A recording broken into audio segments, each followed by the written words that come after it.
Comenzamos un nuevo programa de Salud y Sociedad en Popular Televisión. Hoy nos hemos venido a la Clínica Montpía en la unidad de reconocimientos médicos.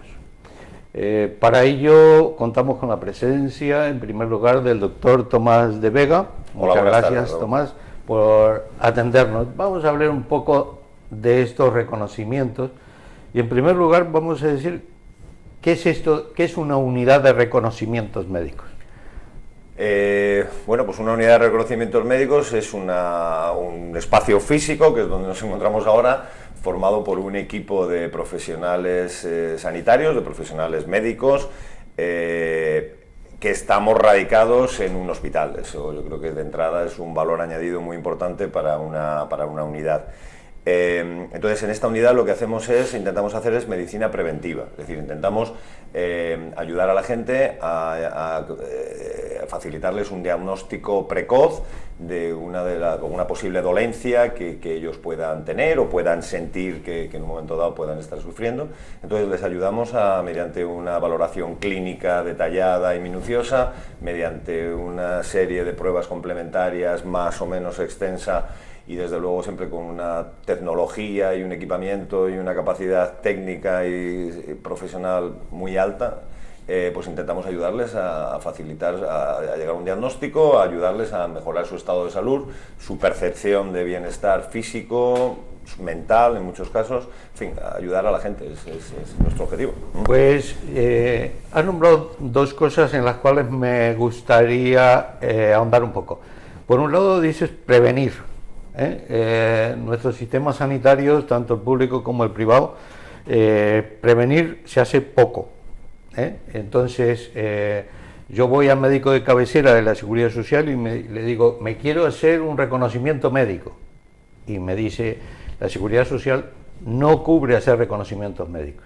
Voy a una entidad privada, como puede ser en este caso el igualatorio médico, y le digo, oiga, que por mi seguro quiero hacerme un reconocimiento médico. Pues no está incluido. Entonces, ¿qué significa prevenir? ¿Por qué prevenimos? Bueno, yo de entrada lo primero que quiero es abundar en la idea de que la medicina preventiva seguro es la medicina más eficiente, ¿no? Valorando y más barata. El coste que tiene y lo que te puede aportar, seguro que es la más eficiente, porque nos estamos adelantando a los acontecimientos, estamos diagnosticando de forma precoz situaciones muy vagas, muy imprecisas, muy poco definidas, modificando o ayudando a modificar muchas veces conductas de riesgo, factores de riesgo, pues el tabaco, el sedentarismo, el sobrepeso, control de hipertensión, de diabetes, de lípidos, etcétera, etcétera, que si no se corrigen a tiempo van a llegar a provocar una situación que yo denomino muchas veces catastrófica, ¿no? Cuando una persona tiene ya un problema cardiovascular, por ejemplo, grave, ha tenido un infarto de miocardio o una lesión cerebral, siempre queda con unas lesiones residuales.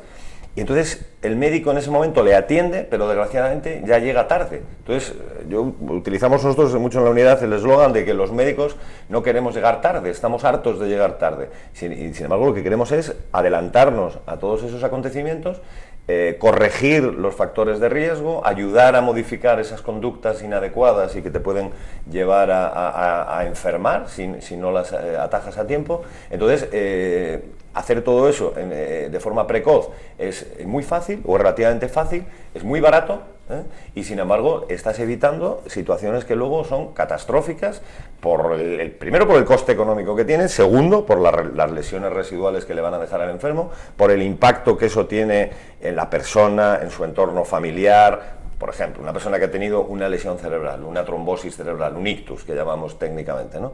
Pues te va a quedar siempre un cierto grado de discapacidad, más, menos, en función, afortunadamente la medicina clínica a día de hoy dispone de unos métodos magníficos y cada vez el impacto de la lesión es menor y se puede corregir, se puede acotar, y hacemos intervencionismos muy, muy interesantes, pero alguna lesión es muy probable que te quede. Entonces, si nosotros nos podemos adelantar a eso, hacer la prevención adecuada y evitar el evento clínico, caramba, pues bienvenido sea esa prevención, ¿no? Pero también hacemos una prevención, es decir, Por un lado, cuando no le ha dado ese ictus, por ejemplo, que has nombrado un ictus, hacemos una prevención primaria, es decir, de un síntoma a mí me haces una analítica, tengo colesterol alto y de pronto, o la tensión alta, y de pronto me previenes el ictus. Y si tengo el ictus, ¿también puedes prevenir algo? Sí, ahí entramos en la segunda parte, lo que llamamos prevención secundaria, ¿no? Digamos que la medicina tiene 3-4 partes, ¿no? Primero, la prevención primaria, que es intentar evitar el acontecimiento clínico, ¿no? Cuando eso se produce, porque muchas veces tampoco se puede prevenir y evitar siempre al 100%, hay una fase de intervencionista en la unidad de coronarias, en la unidad de ictus, en la planta de hospitalización cuando una persona ha tenido una neumonía, o en el quirófano cuando le estás interviniendo de una tumoración, en fin, de la situación que sea. Y después entra, digamos, ahí el médico clínico o el equipo médico. O sea, a día de hoy la medicina siempre se trabaja en equipo, ¿no? En la medicina hospitalaria. A partir de ahí lo que hacemos es intentar que el impacto de esa enfermedad se controle, se corrija y que quede el menor carga residual posible, y a partir de ahí entramos en lo que se denomina prevención secundaria, ¿no? Y la prevención secundaria lo que intenta evitar es que vuelva a ocurrir un segundo episodio, ¿no? Entonces, si el primero no lo has podido evitar, por el motivo que sea, pues porque desgraciadamente el ser humano tiene un principio y un final, y siempre va a haber algún acontecimiento adverso, ¿no? Pero si a pesar de eso no has podido evitar el primero, siempre tienes la posibilidad de hacer una prevención secundaria para evitar el siguiente, ¿no? Que también es muy importante, ¿no? Afortunadamente, los ictus, los infartos, las cirugías no siempre son mutilantes, no siempre son catastróficas, pero si uno no corrige lo que no ha hecho bien, lo que no ha estado bien durante los primeros años de su vida, te estás en riesgo de volver a tener otro episodio, ¿no? Entonces, la prevención secundaria es enormemente importante porque intenta evitar ese segundo, tercer, sucesivos episodios, ¿no? Y luego queda la otra fase, que es la fase de rehabilitación, la fase de recuperación de la persona que ha tenido una enfermedad, intentar reincorporarla a su entorno, primero personal, después familiar, social, laboral, etcétera, etcétera, para que la enfermedad tenga el menor impacto posible sobre todas sus esferas vitales, ¿no? Y después de haberlo tenido ya, haces una prevención secundaria. ¿Y hay una prevención terciaria? Pues la prevención terciaria sería un poco esta fase que estamos hablando, que sería la fase de rehabilitación, es decir, de recuperar el daño, intentar recuperar al máximo el daño que ya se ha producido, para que la persona pueda reincorporarse con la mayor garantía, la mayor calidad de vida, a todas las capacidades que tenía antes de haber tenido el episodio clínico, el que sea. Estamos hablando de problemas cardiovasculares, un ictus, un infarto de miocardio, pero también sería extensivo a una enfermedad oncológica, una enfermedad infecciosa, en fin, etcétera. Probablemente las únicas en las que es más difícil actuar de forma preventiva a día de hoy son las enfermedades degenerativas, ¿no? Porque realmente las armas de las que disponemos en este momento para atajar las enfermedades degenerativas, desgraciadamente, son limitadas, pero bueno, probablemente se está trabajando e investigando muchísimo en todas esas áreas, ¿no? Entonces, la investigación, por ejemplo, en áreas en medicina genética, cada vez es más interesante, más potente. Entonces, poder detectar de forma muy precoz una enfermedad degenerativa te permite iniciar, estoy hablando, por ejemplo, de una demencia, que es probablemente la enfermedad degenerativa más extensiva, una demencia tipo Alzheimer, pues cuanto antes se pueda diagnosticar, y ahí la genética es muy importante, ¿no? Antes puedes intentar utilizar uno de los fármacos, de los medicamentos que a día de hoy pues no son todo lo eficaces que nos gustaría que fueran, pero cuanto antes empiecen a utilizar, pueden al menos enlentecer el curso inexorable de la enfermedad, que de otra forma te va a llevar en pocos años a un deterioro físico, intelectual, familiar, social, etcétera, muy importante. Hablábamos al principio del diagnóstico precoz. En una unidad de reconocimiento, lógicamente, esto debe ser uno de los pilares fundamentales. Es decir, yo me hago un reconocimiento porque precozmente y sin saber que tengo absolutamente nada, me lo vais a decir, y de esa manera puedo prevenir esto. Haces un diagnóstico precoz. Este diagnóstico precoz ya me establece un pronóstico de la enfermedad. Diagnóstico precoz es al primer síntoma que tengo que acudir, o lo tengo que hacer sin tener síntomas. Bueno, el llegar a un diagnóstico precoz es la base, es el leitmotiv de la medicina preventiva, evidentemente, ¿no? Es detectar cuanto antes la enfermedad. Y todavía incluso yo diría que había otra fase previa, que es intentar evitar el desarrollo de la enfermedad. Entonces ahí es donde entra lo que yo hablaba de el modificar conductas, actitudes, hábitos de riesgo que te puedan llevar a enfermar. Entonces, si eres capaz de modificar eso, fenomenal, pero si a pesar de todo eso la enfermedad sigue la historia natural de la enfermedad sigue su curso y se llega a producir, indudablemente, cuanto antes se diagnostique esa enfermedad, primero, el pronóstico va a ser mejor, seguro. Los médicos clínicos estamos hartos de ver enfermedades oncológicas, por ejemplo, que si se diagnostican en un estadio inicial, se operan, se tratan, quimioterapia, radioterapia, hormonoterapia, el tratamiento que sea, se curan. Sin embargo, si la enfermedad sigue su curso y cuando uno es atendido por el médico y es diagnosticado y es puesta en situación la enfermedad, ya tienes metástasis, ya tienes afectación en diversas localizaciones de tu organismo, y ya los tratamientos son mucho menos eficaces y encima mucho más caros. Siempre yo insisto en esto, la medicina preventiva es, aparte de buena para facilitar la calidad de vida, el pronóstico de la enfermedad, etcétera, es que además es eficiente, es decir, permite ahorrar dinero al sistema. Hablabas antes del sistema público. Evidentemente, cuanto antes, ojalá las enfermedades se pudieran diagnosticar en una fase precoz, porque eso facilitaría un mejor pronóstico a todos los niveles y un tratamiento más barato, más eficaz y por tanto ahorro de costes. Lo que pasa es que esto en la medicina clínica habitual, pues a veces es muy difícil, porque probablemente la base poblacional sobre la que tienes que actuar para poder llegar a un diagnóstico precoz y a que eso resulte rentable, pues es muy amplia, y eso es complicado, ¿no? Pero entonces por eso yo creo que vamos a ver, el sistema nacional de salud que tenemos es magnífico. Los médicos estamos peleando y trabajando, investigando y estudiando y dándole muchas vueltas a que todo eso mejore. Pero, desgraciadamente, el Sistema Nacional de Salud tiene unos topes, tiene unos límites marcados por muchas circunstancias, y otras en las que nos encontramos ahora mismo, que es un momento económicamente de no ser demasiado pujante en el país. Entonces, pues yo creo que la persona, a nivel individual, tiene que tomar la iniciativa y no esperar a que la administración, el sistema, le facilite todas las coberturas, porque desgraciadamente no se las puede facilitar. Entonces, a nivel personal, a nivel individual, uno tiene que ser proactivo y, en la medida que es posible, intentar acceder primero a recibir un consejo, una orientación, a interiorizarla, a hacerla suya y a modificar y actuar y corregir todas las cosas que tenga fuera de lo razonable, para intentar evitar la enfermedad, que evidentemente va a ser en beneficio suyo. Eso era un diagnóstico precoz. Y un diagnóstico avanzado ya, ¿qué podría ser? Por ejemplo, hablaste antes de oncología, un cáncer de mama, por ejemplo, una vez que no lo has detectado antes de tenerlo, sino que sería que lo detectas cuando ya lo tienes. Por el diagnóstico avanzado yo entiendo que te refieres a llegar a, digamos, no solamente tener el nombre de la enfermedad, sino el apellido y el segundo apellido y el árbol genealógico de la enfermedad. Es decir, ahí estamos entrando en la precisión diagnóstica. La precisión diagnóstica en medicina es muy importante y cada día más. Por ejemplo, en oncología, en el ámbito de oncología.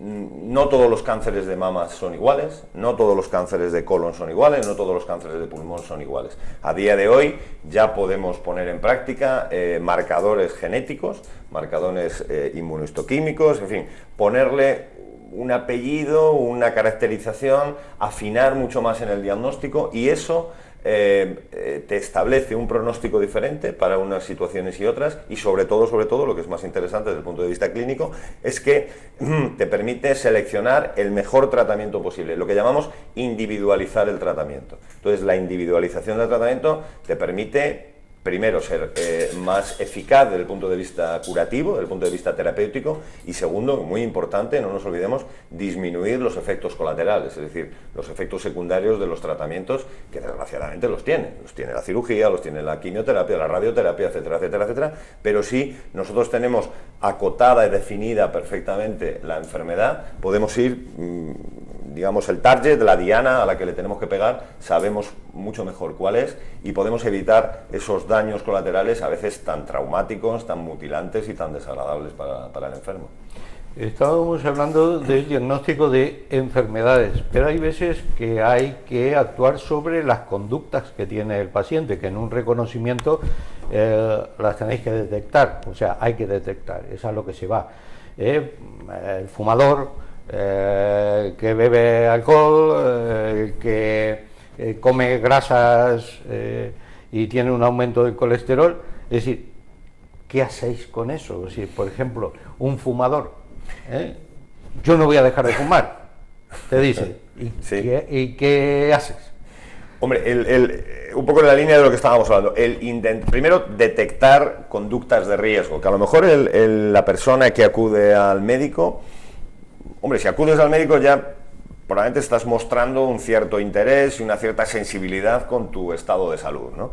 Pero muchas veces uno no es consciente, o la persona no es consciente que fumar X cigarrillos al día es pernicioso para su salud, o tomarse más vinos, más cervecitas, más alcohol, o no hacer la actividad física y tener un sobrepeso excesivo, pues no es todo lo saludable y todo lo recomendable para su salud. Entonces, nosotros como profesionales médicos, como médicos ya clínicos, curtidos y con mucha experiencia, mucho bagaje en nuestras espaldas, somos capaces de detectar pues, esas conductas de riesgo, esos hábitos inadecuados y actuar de forma individualizada sobre esa persona. A día de hoy, vamos, todo el mundo es consciente de que el tabaco es... ¿Cuánto tabaco es malo, doctor? Evidentemente todo el tabaco es malo, ¿no? Pero nosotros tenemos la posibilidad de individualizar el mensaje y ayudar, digamos, actuar de forma personal sobre ese paciente. También habría que hablar en el mismo tono del alcohol y de la obesidad y aconsejar un tipo de ejercicio. El camarada me mira porque tiene un sobrepeso y yo se lo aconsejo que lo baje, pero no lo hace. Y como él, muchos de nuestros pacientes no lo hacen. Luego viene otra parte, es decir, la parte social, la parte de costo-beneficio de todo esto. Es decir, yo voy, hago un reconocimiento, me gasto un dinero y voy a tener un beneficio sanitario. Tocabas el tema del sobrepeso, de la obesidad. Vamos a ver, la obesidad es sin duda la epidemia del siglo XXI, por lo menos en el primer mundo en el que nos estamos moviendo nosotros, sin duda. De la obesidad se derivan multitud de patologías, se deriva la diabetes, los problemas metabólicos por la mala gestión que hace el organismo del azúcar, de la glucosa, ¿no? Se derivan problemas cardiovasculares, se derivan problemas mecánicos, artrosis, la sobrecarga de las articulaciones por el peso, inequívocamente se traduce a medio o largo plazo en problemas articulares, en dolores, en fin.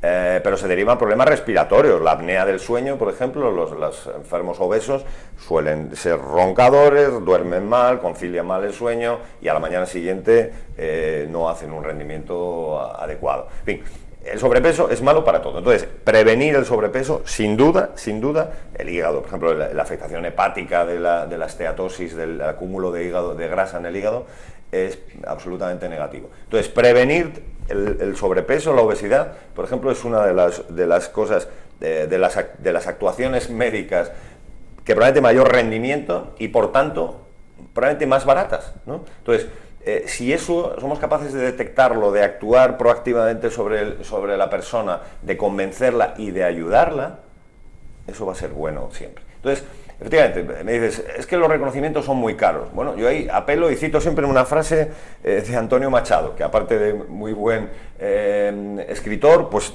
dijo cosas muy interesantes como esta, ¿no? Que solo el necio confunde valor y precio. Vamos a ver, las cosas tienen un precio, el que está marcado por el mercado, ¿no? Y eso, bueno, pues a uno le puede parecer más o menos caro. Pero si esa actuación, ese bien, ese servicio que te están dando, a ti te aporta un valor,